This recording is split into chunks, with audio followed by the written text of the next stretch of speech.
یا ایھا الذین آمنوا صلوا علیہ وسلموا تسلیما۔ سبھی احباب ذوق شوق سے آقا کریم علیہ السلام کی بارگاہ اقدس میں درود و سلام کا نذرانہ پیش کریں۔ اس طرح درود پڑھیں کہ ہمارے تصور میں گنبد خضرا ہو اور ہمارا عقیدہ یہ ہو کہ ہم یہاں بیٹھ کر حضور کی بارگاہ میں درود و سلام پیش کر رہے ہیں، حضور ہمارا درود سماعت فرما رہے ہیں۔ تو اس یقین اور اس محبت کے ساتھ درود و سلام کا نذرانہ پیش کریں، کوئی لمحہ خاموش نہ رہے۔ حدیث پاک میں آتا ہے کہ جو ایک مرتبہ درود پاک پڑھتا ہے اللہ تبارک و تعالی اس پر 10 رحمتوں کا نزول فرماتا ہے۔ اور ایک حدیث مبارکہ میں یہ بھی بیان کیا گیا کہ قیامت کے دن جب پل صراط سے گزر ہوگا تو یہ تمہارا درود شریف قیامت کے دن پل صراط پر تمہارے لیے نور بنے گا، روشنی بنے گا۔ جو یہ چاہتا ہے کہ یہ درود پاک قیامت کے دن پل صراط سے گزرتے ہوئے ہمارے لیے نور بنے، ہمارے لیے روشنی کی قندیل بنے، ہمارے لیے شمع بنے، تو وہ بے شک پڑھے، جو نہیں چاہتا وہ بے شک نہ پڑھے۔ ہر آدمی کی یہ تمنا ہے، خواہش ہے، ہماری دعا ہے کہ ہمارا خاتمہ ایمان پر ہو، اور ایمان پر خاتمہ جب بندہ مومن کا ہو جاتا ہے تو یہ اس کی پہلی کامیابی ہے اخروی کامیابیوں میں سے۔ اور پھر آخرت میں جو مشکل اور کٹھن مرحلے ہیں ان میں سے ایک اہم اور کٹھن مرحلہ پل صراط سے گزرنا، یہ بال سے بھی باریک، بہت ہولناک، بہت سخت دن ہوگا قیامت کا دن۔ تو جو دنیا میں حضور علیہ السلام کی بارگاہ میں درود و سلام کا ورد کرتا ہے، قیامت کے دن یہ اس کا پڑھا ہوا درود شریف جب وہ بندہ مومن پل صراط سے گزر رہا ہوگا تو یہ اس کے لیے نور بنے گا، روشنی بنے گا، اس کے لیے پل صراط سے گزرنے کا ذریعہ بنے گا۔ اس لیے سارے احباب محبت اور عقیدت کے ساتھ درود و سلام کا نذرانہ پیش کریں۔ الصلاۃ والسلام علیک یا رسول اللہ وعلی آلک واصحابک یا حبیب اللہ۔ سارے احباب مل کر پڑھیں، یہ کوئی شرمانے والی بات نہیں ہے۔ الصلاۃ والسلام علیک یا رسول اللہ وعلی آلک واصحابک یا خاتم النبیین۔ الصلاۃ والسلام علیک یا رسول اللہ وعلی آلک واصحابک یا رحمۃ للعالمین۔ سب سے پہلے میں دربار عالیہ جبر شریف کے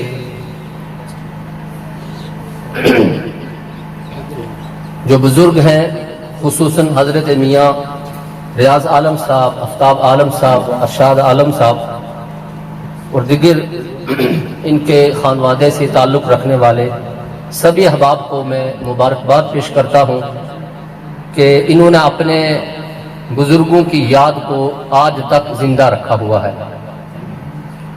جن بزرگوں کے اس مبارک میں ہم شریک ہیں وہ اللہ کے بڑے مقبول بندے تھے، کامل بندے تھے۔ ہم نے اپنے آباء و اجداد سے، اپنے والدین سے ان کی بڑی بڑی کرامات سنی ہیں۔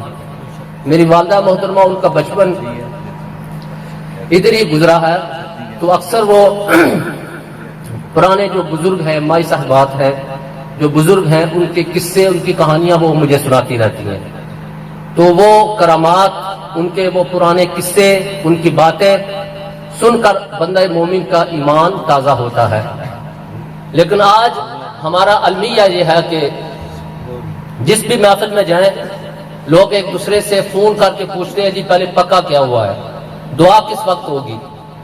دعا کے وقت کا انتظار کرتے کرتے ہم محفل کے آخر میں تشریف لاتے ہیں۔ ایسا رویہ نہیں ہونا چاہیے۔ ہم مسلک حق اہل سنت و جماعت سے تعلق رکھتے ہیں۔ ہمارا مسلک ہمیں ہر وہ چیز جس کا ہمارے پیارے دین میں ذکر ہوا، ہمارا پیارا مسلک ہمیں اس کا ادب سکھاتا ہے۔ یہ اولیاء کاملین جو ہے ان کی زندگی ہم اگر دیکھیں تو ان کی ساری زندگی ادب سے لبریز ہے۔ اور کسی نے کیا خوب کہا کہ ادب پہرا کرینہ ہے محبت کے کرینوں کا، ادب نہیں ہوگا تو پھر کچھ بھی نہیں ملے گا۔ اور ہمارا جو پیارا دین ہے وہ بھی ہمیں ہر بات میں، ہر چیز میں ادب کی تلقین کرتا ہے۔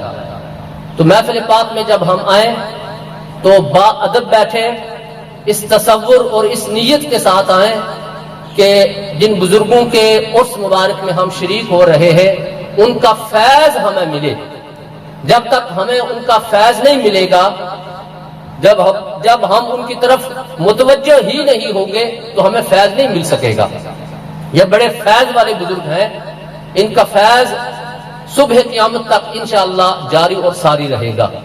میری مختصر سی حاضری ہے آپ حضرات کے سامنے تلاوت کردہ آیات مبینات جو ہیں ان پر مختصر سی روشنی ڈالوں گا، اس کے بعد میں اجازت چاہوں گا. پہلے آیات مبینات کا ترجمہ سماعت فرمائیں. مشہور و معروف آیات مبینات ہیں. الا ان اولیاء اللہ لا خوف علیہم ولا هم يحزنون الذین آمنوا وكانوا يتقون.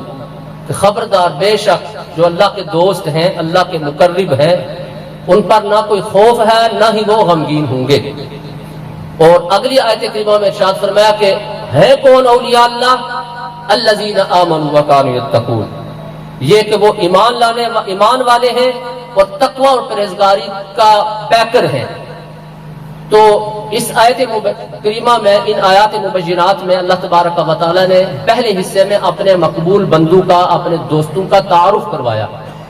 اب ہم نے دیکھنا یہ ہے کہ ولی کسے کہتے ہیں، ولی کا معنی کیا ہے.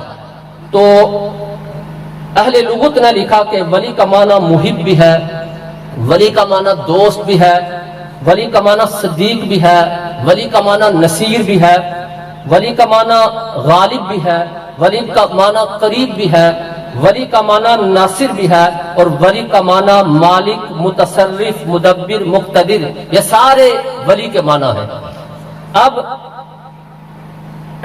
اس آیت کریمہ میں اللہ تبارک و تعالی نے ایمان والوں کی پہلی آیت جو تعارف کروایا، ان کی ایمان جو اولیاء اللہ ہیں ان کی دو صفات بیان فرمائی. پہلی صفت کیا ہے کہ ایمان سب سے پہلے ضروری ہے. ایمان کن چیزوں کا نام ہے جو ہمارے آقا و مولا صلی اللہ علیہ وسلم لے کر آئے، ان سب کو ماننا اس چیز کا ایمان ہے. اور ان ساری چیزوں کو، ان سارے احکامات کو بلا شک اور بلا تردد ماننا یہ ایمان ہے. اور جب ایمان کامل ہوگا، اعمال صالحہ ہوں گے، تو پھر اس بندہ مومن کو اللہ تبارک و تعالی ولایت کے درجے پہ فائز فرما دیتا ہے. دوسری جو صفت اللہ تبارک و تعالی نے اپنے مقبول بندوں کو بیان فرمائی وہ یہ ہے کہ وہ تقوی شعار ہوتے ہیں. ان کے اندر تقوی ہوتا ہے، ان کے اندر اللہ کا خوف، اللہ کا ڈر ہوتا ہے. جس ولی کا یہ دعویٰ ہو کہ میں ولی ہوں لیکن اس کے اندر تقوی خوف نہ ہو تو اس سے دور ہو جائے، وہ جھوٹ بول رہا ہے، وہ حضور کی امت کو دھوکہ دے رہا ہے، وہ فراڈ کر رہا ہے، حضور کی امت کے اولیاء سے اس کا تعلق نہیں ہے. اس پر قرآن شاہد ہے. قرآن یہ بیان فرما رہا ہے کہ ولی اللہ وہ ہوتا ہے جو کہ ایمان کامل رکھنے والا ہو اور تقوی شعار ہو، تقوی اور پرہیزگاری کی بو اس کے اندر سے نہ آئے، خوشبو اس کے اندر سے نہ آئے تو وہ جھوٹا ہے، مکار ہے، فراڈیا ہے. اہل علم سے اور اولیاء اللہ سے اس کا کوئی تعلق نہیں ہے. آج بازار میں دیکھیں، دنیا میں دیکھیں، فٹ پاتھوں پر بڑے بڑے دعوے کرنے والے بیٹھے ہوئے ہیں، لوگوں کو قسمت کے حال بتا رہے ہیں. اگر انہیں وہ ہماری قسمت کا حال بتانے والے ہوتے، اتنے کامل ہوتے تو وہ فٹ پاتھوں پر نہ بیٹھتے. اور ہماری جہالت، اتنی جہالت ہے کہ ہم کسی کے پاس بھی چلے جاتے ہیں، جی وہ سیانہ ہے، وہ باتیں بتاتے ہیں، باتیں بتانے والا کوئی نہیں ہے. اولیاء اللہ کو اللہ تبارک و تعالیٰ نے طاقت دی ہوئی ہوتی ہے، لیکن اولیاء اللہ کا ولی ہونے کا دعویٰ تو سب کرتے ہیں، لیکن حقیقی ولی وہ ہے جو ایمان کامل رکھنے والا ہو اور تقوی اور پرہیزگاری کا خوکر ہو. تقوی اور پرہیزگاری اس کا شعار ہو. اگر تقوی اور پرہیزگاری اس کے اندر نہ ہو تو وہ جھوٹا ہے، ولایت سے اس کا کوئی تعلق نہیں ہے. اب حدیث مبارکہ میں سرکار دو عالم صلی اللہ علیہ وآلہ وسلم کی بارگاہ میں سوال کیا گیا کہ حضرت ابن عباس رضی اللہ تعالیٰ عنہ اس حدیث کے راوی ہیں، فرماتے ہیں کہ ایک شخص نے سرکار دو عالم صلی اللہ علیہ وسلم سے سوال کیا کہ یا رسول اللہ کہ اولیاء اللہ کون ہے؟ من اولیاء اللہ، اولیاء اللہ کون ہے؟ تو حضور نے جو ارشاد فرمایا، قسم کا خدا ساری زمین آسمان یہ سارا کچھ فنا ہو سکتا ہے، حضور کا فرمان مبارک کبھی بھی جھوٹا نہیں ہو سکتا۔ حضور نے قیامت تک کے آنے والے مسلمانوں کے لیے ولی کی جو عظیم صفت اور عظیم جو خوبی اور اس کی نشانی بیان فرمائی، وہ آج بھی حرف بہر سچی ثابت ہو رہی ہے۔ یہ نشانی سماعت فرمائے اور پھر دیکھے کہ ہم کن اولیاء اللہ کو ماننے والے ہیں، ہم جن آستانوں سے تعلق رکھنے والے ہیں، ان پر یہ نشانی کتنی سچی آتی ہے، کتنی صادق آتی ہے۔ ہم گلہار شریف، اکثر ہم میں سے گلہار شریف سے تعلق رکھنے والے ہیں۔ ہمارے بزرگ، ہمارے اسلاف، ان کی جو زندگی تھی وہ قرآن و سنت سے مزین تھی۔ ان کا ایک ایک قدم جو اٹھتا تھا وہ قرآن و سنت کے حکم کے مطابق اٹھتا تھا۔ اور یہاں پہ جس جگہ پہ ہم بیٹھے ہوئے ہیں، یہ جن بزرگوں کے عرس میں ہم شامل ہیں، یہ ان بزرگوں کی محنت ہے کہ انہوں نے اس مقام پر جب آباد ہوئے تو اللہ کا گھر تعمیر کیا۔ پہلے بالکل چھوٹی سی مسجد، پھر اس سے تھوڑی بڑی مسجد، پھر یہاں پہ مدرسہ قائم ہوا، آج اتنی بڑی بلڈنگ، اتنا بڑا احاطہ ہمارے سامنے ہے۔ یہ سارے ان بزرگوں کا فیض ہے۔ اور یہاں یہ جس جگہ پہ ہم بیٹھے ہوئے ہیں، یہاں دن رات آپ کے بچے، ہمارے بچے قرآن مجید کی تلاوت کرتے ہیں۔ صبح 4:15 بجے، 4:30 بجے قرآن مجید کی تلاوت شروع ہو جاتی ہے، رات گئے تک 9:30 بجے تک، جب دنیا اپنے کاموں میں مست ہوتی ہے، دنیا اپنے دنیاوی کاموں میں مشغول ہوتی ہے، یہ آپ کے اور ہمارے بچے قرآن مجید کی تلاوت کر رہے ہوتے ہیں۔ اور ان کی تلاوت کی وجہ سے قسم بخدا ہم اللہ کے عذاب سے بچے ہوئے ہیں۔ اگر یہ مدارس قبلہ حضرت صاحب رحمۃ اللہ تعالی علیہ کی نظر کرم نہ ہوتی، ان کی نظر عنایت نہ ہوتی، تو میں آج آپ کے سامنے یہ الفاظ ٹوٹے پھوٹے بیان نہ کر رہا ہوتا، میرے سینے میں قرآن کی دولت نہ ہوتی، میرا سینہ قرآن کے نور سے منور نہ ہوتا۔ اور یہاں پر ہزاروں ایسے بچے ہیں جو قبلہ حضرت صاحب رحمۃ اللہ تعالی علیہ کے فیض سے اپنے سینوں میں قرآن مجید کی شمع روشن کیے ہوئے ہیں۔ حافظ تو حافظ ٹھہرے، حفاظ کے علاوہ بھی عام جو دنیا سے تعلق رکھنے والے لوگ ہیں، ان میں سے بہت سے لوگوں کی زندگیوں میں انقلاب آ گیا، چہرے پر سنت رسول آ گئی، اور دلوں میں حضور سید عالم صلی اللہ علیہ وسلم کی محبت آ گئی۔ آج ان بزرگوں کا یہ تصرف ہے اور ان کا یہ فیض ہے کہ یہاں پر آج دن رات قرآن مجید کی تلاوت ہو رہی ہے۔ تو میں عرض کر رہا تھا قرآن کہ حضور نے جو اولیاء اللہ کی نشانی بیان فرمائی، وہ ذرا سماعت فرمائیں اور اپنے ایمان کو جلا بخشیں، اپنے ایمان کو تازہ کیجئے۔ کہ حضور کی بارگاہ میں سوال کیا گیا کہ اللہ کا ولی کون ہے، تو حضور نے ارشاد فرمایا الذین اذا رأوا ذکر اللہ، کہ جنہیں دیکھنے سے اللہ یاد آ جائے وہ اللہ والے ہیں، جن کے چہروں سے نور کی ایسے شعاعیں نکل رہی ہوں کہ دیکھنے والا دیکھنے کی تاب نہ لا سکے، وہ اپنی آنکھوں نگاہوں کو جھکا لے اور یہ اقرار کرے کہ صحیح ہے، یہ حضور کی جو نشانی بیان کرتا ہے یہ ان پر صادق آتی ہے، یہ ان پر سچی آتی ہے۔ جن بزرگوں کے عرس مبارک میں ہم شریک ہیں، قبلہ میاں بدر صاحب، میاں فیض عالم صاحب، دیگر یہ اسلاف جو ہیں، ان کے چہرے یہ بتاتے تھے کہ یہ اللہ کے دوست ہیں، یہ اللہ کے مقرب ہے، یہ اللہ کی بارگاہ کا قرب حاصل کرنے والے لوگ ہیں۔ تو ان لوگوں سے فیض حاصل تب ہوگا جب ہم یہاں پر اس لیے آئیں گے، اس نیت سے آئیں گے، اس تصور سے آئیں گے کہ یہ لوگ جو ہیں یہ ہمیں اللہ کا قرب عطا کرتے ہیں، ان سے فیض لینے کے لیے ہم یہاں پہ جا رہے ہیں۔ اب آخر میں ہمارے بزرگوں نے، ہمارے اسلاف نے اور یہ اللہ کی جو چند نشانیاں بیان فرمائی ہیں وہ بھی ذرا سماعت فرما لیں۔ کہ بزرگ فرماتے ہیں کہ ولی جو ہوتا ہے اس کی پہلی نشانی یہ ہے کہ فی وجہہ ضیاء، اس کا چہرہ جو ہوگا وہ نور سے بھرا ہوا ہوگا، فی وجہہ ضیاء۔ اور اس کی دوسری نشانی یہ ہے کہ فی قلبہ ذکاء، کہ اس کے دل میں پاکیزگی ہوگی، طہارت ہوگی، اس کا دل برے خیالات سے پراکندہ نہیں ہوگا، اس کا دل مزین ہوگا، پاک اور ہوگا، صاف ہوگا، طاہر ہوگا اور مطہر ہوگا۔ اور تیسری نشانی بزرگوں نے یہ بیان فرمائی ہے کہ فی عینہ بقاء، جو اولیاء اللہ ہوتے ہیں ان کی آنکھوں میں عشق، خوف خدا سے رو رو کر ان کی جو آنکھیں ہوں گی وہ ایسے معلوم ہوں گی کہ اللہ کے خوف سے رو رو کر انہوں نے اپنے حال کو بھی بلا دیا ہے۔ یہ اولیاء اللہ کی نشانی ہے۔ اور چوتھی یہ نشانی ہے کہ فی یدن سخاء، کہ ان کے ہاتھ جو ہیں وہ اللہ کے راستے میں، مال کے راستے میں سخاوت کرنے والے ہیں۔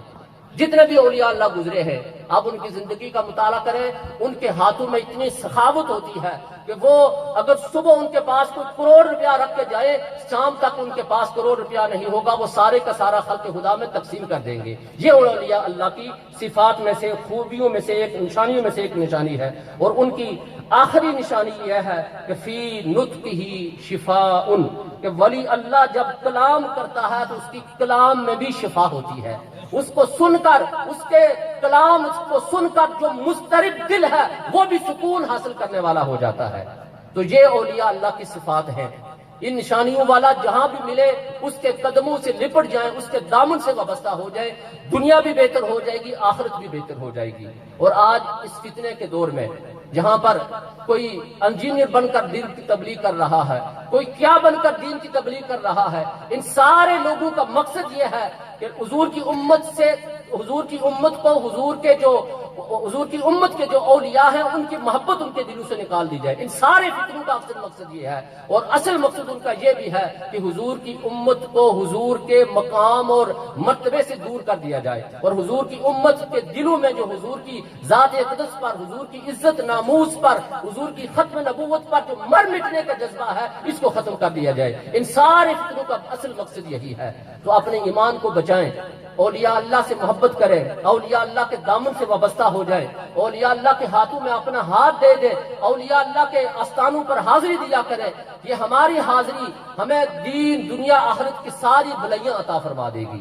اللہ رب العزت کی بارگاہ میں دعا ہے کہ اللہ تبارک و تعالی ہمیں ان اولیاء کاملین کا صحیح طور پر فیض حاصل کرنے کی توفیق اور ہمت عطا فرمائے۔ آخر میں تمامی حضرات کا جو یہاں پر اس محفل پاک میں شریک ہوئے، دور دراز سے، انتظامیہ کی طرف سے اور سارے جو سجادہ نشینان ہیں، سبھی کی طرف سے میں سبھی حضرات کا شکریہ ادا کرتا ہوں۔ اللہ تبارک و تعالی ہمارا حامی و ناصر ہو۔